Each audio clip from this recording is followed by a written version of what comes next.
આકાશવાણી અમદાવાદ વડોદરા પ્રાદેશિક સમાચાર જાનુ પરમાર વાંચે છે। સૌપ્રથમ મુખ્ય સમાચાર। મુખ્યમંત્રી ભૂપેન્દ્ર પટેલે કચ્છમાં 123 કરોડ રૂપિયાના વિકાસ કામોનું લોકાર્પણ અને ખાતમુહૂર્ત કર્યું। ગુજરાત વડી અદાલતે રાજ્ય સરકાર અને પોલીસને હેલ્મેટના કાયદા અંગે ઝીરો ટોલરન્સ નીતિ અપનાવવા જણાવ્યું। નવરાત્રીના તહેવારને ધ્યાનમાં રાખીને અમદાવાદ મેટ્રો રેલ રાત્રે 2 વાગ્યા સુધી ચાલુ રાખવાનો નિર્ણય।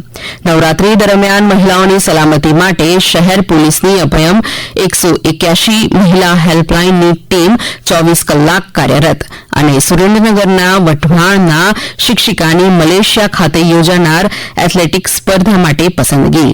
સમાચાર વિગતવાર। કચ્છના માંડવી તાલુકાના મસ્કા ખાતે ગઈકાલે મુખ્યમંત્રી ભૂપેન્દ્ર પટેલે 34.56 કરોડ રૂપિયાના કુલ 7 કામોનું ખાતમુહૂર્ત તેમજ 89.21 કરોડ રૂપિયાના 9 કામોનું લોકાર્પણ કરવામાં આવ્યું હતું। 123 કરોડ રૂપિયાથી વધુના કુલ 16 વિકાસ કામોમાં પાણી પુરવઠા, ઉર્જા અને પેટ્રોકેમિકલ્સ, શિક્ષણ, મહેસૂલ, આરોગ્ય અને પરિવાર કલ્યાણ ક્ષેત્રના છે। આ પ્રસંગે મુખ્યમંત્રીએ જણાવ્યું હતું કે કચ્છમાં પ્રવાસનનો વિકાસ થાય તે માટે કેન્દ્ર અને રાજ્ય સરકાર પ્રતિબદ્ધ છે। તેમણે જણાવ્યું કે કચ્છમાં એશિયાના સૌથી મોટા હાઇબ્રિડ ગ્રીન એનર્જી પાર્કનું નિર્માણ થવા જઈ રહ્યું છે। દરમિયાન મુખ્યમંત્રીએ ચાડવા રખાલ વિસ્તારમાં 10 કરોડ રૂપિયાના ખર્ચે હેણોત્રોપ પ્રજનન અને સંરક્ષણ કેન્દ્ર સ્થાપવાની જાહેરાત કરી હતી। આ પ્રસંગે કચ્છના રાજવીઓએ વન સંપદાઓથી ભરપૂર સંરક્ષિત વિસ્તાર ચાડવા રખાલને ગુજરાત સરકારને હસ્તાંતરિત કર્યો હતો। 5000 હેક્ટર વિસ્તારને સરકારને હસ્તાંતરિત કરતા રાજકોટના રાજવી માધાતા સિંહે જણાવ્યું હતું કે કચ્છના મહારાજા પ્રાગમલજી બીજાએ જીવસૃષ્ટિ પ્રત્યે સંવેદના દાખવીને વન સંપદાઓ તેમજ પશુ પક્ષીઓ ધરાવતા વિસ્તારને સંરક્ષિત કર્યો હતો। શ્રી પટેલે માંડવી પાસે ક્રાંતિવીર શ્યામજી કૃષ્ણ વર્માની સ્મૃતિ બનાવવામાં આવેલા ક્રાંતિ તીર્થના નવીનીકરણનું લોકાર્પણ કર્યું હતું। હેલ્મેટના કાયદાનો ચુસ્તપણે અમલ ન થતો હોવાથી ગુજરાત વડી અદાલતે નારાજગી વ્યક્ત કરી હતી। કોર્ટની ખંડપીઠે સ્પષ્ટપણે જણાવ્યું હતું કે હેલ્મેટના કાયદા અંગે સરકાર અને પોલીસે ઝીરો ટોલરન્સ નીતિ અપનાવવી જોઈએ। કોર્ટે અમદાવાદમાં પાયલોટ પ્રોજેક્ટ તરીકે હેલ્મેટના કાયદાનો અમલ કરાવવા પણ તાકીદ કરી છે। મુખ્ય ન્યાયમૂર્તિ સુનીતા અગ્રવાલ અને ન્યાયમૂર્તિ પ્રણવ ત્રિવેદીની બેન્ચે જણાવ્યું હતું કે તેઓ હાઈકોર્ટના કર્મચારીઓ માટે હેલ્મેટ ફરજિયાત બનાવવા વિચારી રહ્યા છે। આજે નવરાત્રીનો ત્રીજો દિવસ છે। માં અંબાના ચંદ્રઘંટા સ્વરૂપનું પૂજન થાય છે। માં ચંદ્રઘંટાને 10 ભુજાઓ અને મસ્તક પર અર્ધચંદ્ર છે। તેમનું વાહન સિંહ છે। તેમની આરાધનાથી વિપત્તિઓનો નાશ થાય છે। સમગ્ર રાજ્યમાં નવરાત્રીનો ભારે હર્ષોલ્લાસ સાથે ઉજવણી થઈ રહી છે। ગઈકાલે મુખ્યમંત્રી ભૂપેન્દ્ર પટેલે આઈએએસ વાઇવ્સ વેલફેર એસોસિએશન દ્વારા ગાંધીનગરના સેક્ટર 19માં આયોજિત નવરાત્રી રાસ ગરબા મહોત્સવમાં માતાજીની આરતીમાં ભાગ લીધો હતો। દાહોદના રામાનંદ પાર્કમાં ધામધૂમથી નવરાત્રી મહોત્સવ 2024ની શરૂઆત થઈ હતી। મહામંડલેશ્વર 1008 શ્રી જગદીશદાસજી મહારાજ તથા દાહોદના ધારાસભ્ય મહેન્દ્ર ભાભોર ઉપસ્થિત રહ્યા હતા। નવરાત્રી પર્વ દરમિયાન મહિલાઓ માટે અનિચ્છનીય ઘટના ન બને અને તેઓ સુરક્ષિત રીતે ગરબામાં ભાગ લઈ શકે તે માટે શહેર પોલીસની અભયમ 181 મહિલા હેલ્પલાઇનની ટીમ ફરજ બજાવી રહી છે। મહિલાઓની છેડતી કે કોઈપણ જાતનું જોખમ અનુભવે ત્યારે 181 નંબર પર કોલ કરીને મદદ લઈ શકે છે। અભયમ ટીમની સેવા 24 કલાક ચાલુ હોય છે। નવરાત્રી પર્વને ધ્યાનમાં રાખીને આ ટીમ ગરબા સ્થળે આજુબાજુના વિસ્તારમાં ફરજની સાથે પેટ્રોલિંગ પણ કરી રહી છે, જેથી કોઈ પણ અઘટિત બનાવ બને નહીં। મહિલા અને બાળ વિકાસ વિભાગ દ્વારા ગૃહ વિભાગે ખાસ કરીને મહિલાઓને ગરબામાં પરિચિત ગ્રુપ સાથે રહેવા, કોઈ અજાણી વ્યક્તિ સાથે નાસ્તો કે પીણું ન પીવા અને વધુ વ્યક્તિઓની અવરજવર હોય તેવા રસ્તેથી જ જવા સૂચના આપી છે। અભયમ સેવાઓ ઝડપથી મેળવવા માટે પ્લે સ્ટોરમાંથી અભયમ મોબાઈલ એપ્લિકેશન ડાઉનલોડ કરી શકાશે। નવરાત્રીના તહેવારને ધ્યાનમાં રાખીને અમદાવાદ મેટ્રો રેલ રાત્રે 2 વાગ્યા સુધી ચાલુ રાખવાનો નિર્ણય લેવામાં આવ્યો છે।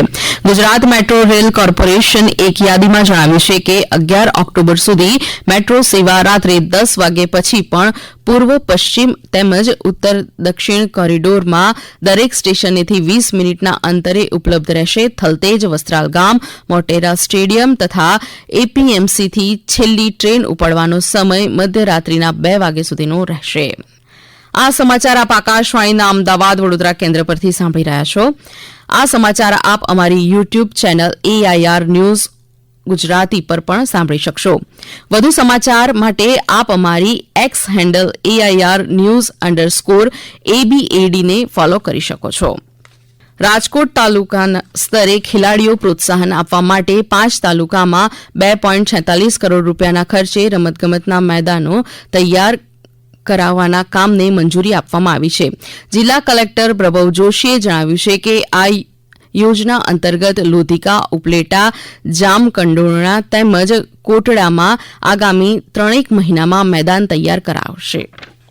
આનંદ થાય છે કે 6 તાલુકાઓમાં અત્યારે કામ રમતગમતનું મેદાનનું ચાલુ છે, જેની કુલ લાગત 2.5 કરોડથી વધુ છે. એમાં જોગિંગ ટ્રેક, 400 મીટરનું ફૂટબોલ ગ્રાઉન્ડ, વોલીબોલ, બાસ્કેટબોલનું કોર્ટ તથા ચેન્જિંગ રૂમની સુવિધા ઉપલબ્ધ હશે અને ભવિષ્યમાં જે પોલીસની ભરતી વગેરે, સૈન્ય, લશ્કરી દળોની ભરતી વગેરે માટે પણ ગ્રામ્ય સ્તરના જે યુવાનો છે એમને પ્રેક્ટિસ કરવાની તક મળશે. સાથોસાથ જે ખરાબામાં દબાણ થઈ રહ્યું છે એનું પણ લોકો ઉપયોગી કામ થશે.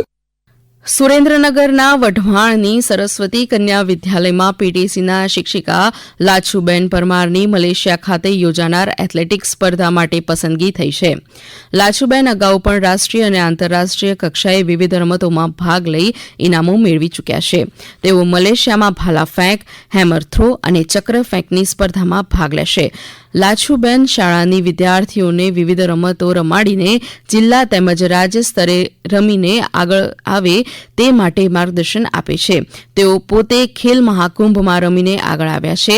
તેમણે વિવિધ રમતોમાં સુવર્ણચંદ્રક પણ મેળવ્યા છે.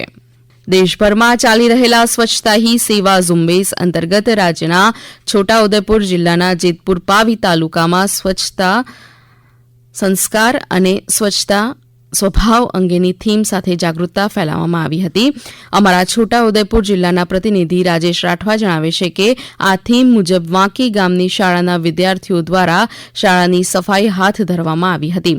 અમારા બનાસકાંઠાના પ્રતિનિધિ સંજીવ ચૌધરીના જણાવ્યા અનુસાર થરાદના આસોદર ખાતે સંપૂર્ણતા અભિયાન સમાપન સમારોહનું આયોજન કરવામાં આવ્યું હતું.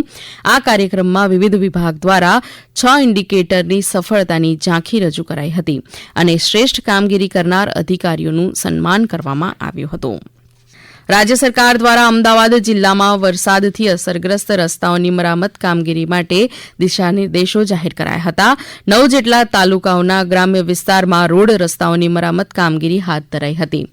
અમદાવાદ માર્ગ અને મકાન વિભાગ દ્વારા રાજ્ય અને મુખ્ય જિલ્લાઓના માર્ગો મળીને કુલ 102 થી વધુ કિલોમીટર જેટલી લંબાઈ ધરાવતા માર્ગો પર મેટલ પેચથી મરામત કરવામાં આવી હતી, જ્યારે 94 થી વધુ કિલોમીટરની લંબાઈ ધરાવતા માર્ગોમાં ડામર પેચથી મરામત કરવામાં આવી હતી. રાજ્ય પરીક્ષા બોર્ડ દ્વારા પ્રોજેક્ટ સ્કૂલમાં પ્રવેશ માટેની કોમન એન્ટ્રન્સ ટેસ્ટ અને ધોરણ 8 પછીના વધુ અભ્યાસ માટે મુખ્યમંત્રી જ્ઞાન સાધના મેરિટ સ્કોલરશીપ માટેની જાહેરાત કરવામાં આવી છે. આગામી 22મી માર્ચે કોમન એન્ટ્રન્સ ટેસ્ટ અને 29મી માર્ચે સ્કોલરશીપ પરીક્ષા લેવામાં આવશે. એન્ટ્રન્સ ટેસ્ટમાં કુલ 120 ગુણના પ્રશ્નો પૂછવામાં આવે છે, જેના માટે વિદ્યાર્થીઓને 150 મિનિટનો સમય આપવામાં આવે છે. આ પરીક્ષાના આધારે 30,000 જેટલા વિદ્યાર્થીઓને મેરિટમાં સમાવેશ કરી લાભ આપવામાં આવે છે. રાજ્ય સરકાર દ્વારા ખેડૂતોને આર્થિક રક્ષણ મળી રહે અને ઉપજોના પોષણક્ષમ ભાવ મળી રહે તેવા હેતુથી ચાલુ વર્ષ 2024-25 માટે ખરીફ ઋતુમાં મગફળી, મગ, અડદ અને સોયાબીન પાક માટેના ટેકાના ભાવથી ખરીદવાનું આયોજન કરવામાં આવ્યું છે. કેન્દ્ર સરકારે વર્ષ 2024-25 માટે મગફળી માટે ₹6,783, મગ માટે ₹8,682, અડદ માટે ₹7,400 તથા સોયાબીન માટે ₹4,892 પ્રતિ ક્વિન્ટલ ટેકાના ભાવ જાહેર કર્યા છે. અંતમાં મુખ્ય સમાચાર ફરી એકવાર. મુખ્યમંત્રી ભૂપેન્દ્ર પટેલે કચ્છમાં 123 કરોડ રૂપિયાના વિકાસ કામોનું લોકાર્પણ અને ખાતમુહૂર્ત કર્યું. ગુજરાત વડી અદાલતે રાજ્ય સરકાર અને પોલીસને હેલ્મેટના કાયદા અંગે ઝીરો ટોલરન્સ નીતિ અપનાવવા જણાવ્યું. આકાશવાણી અમદાવાદ વડોદરા કેન્દ્ર પરથી સમાચાર પૂરા થયા. છે.